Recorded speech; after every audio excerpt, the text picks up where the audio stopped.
So, good afternoon guys. Dito tayo ngayon sa may Argao Parish. Dito sa St. Michael the Archangel. May simbahan. Dito tayo. Ito ang isa sa pinakaunang Casillas check natin ng simbahan. So, to may bayad. Donation lang naman. 10 pesos sa libang. Pag libang pa lang tamang term natin sa pagtari. 5. So, yan.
So, trono check.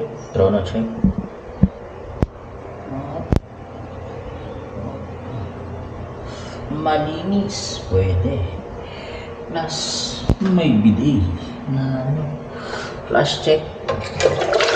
Wala pa naman kasi. Kaya tatapos natin maglibang. Alright, tapos yan, may sabitan. Right, may sabitan ng panty uli. Yan. Tapos may hindi ka nakakawan dito. Plus, ang pinakatabi sa lahat yun, may exhaust para hindi lugi ang susunod na customer. Alright. Sink check. Alright. Hindi masyadong bago, pero malinis na, pwede na. Salamin, si kuya naglilinis. Salamin, alright. Ito, nililinis na talaga maigi, oh.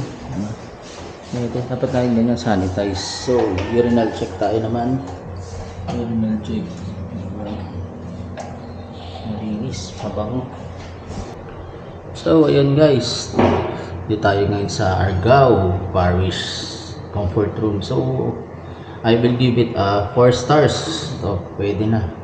Maarte kumain yung katulad ko. Ay, lumibang pala. Magang term natin boys, libang mga kabanyo. Yan, libang tayo sa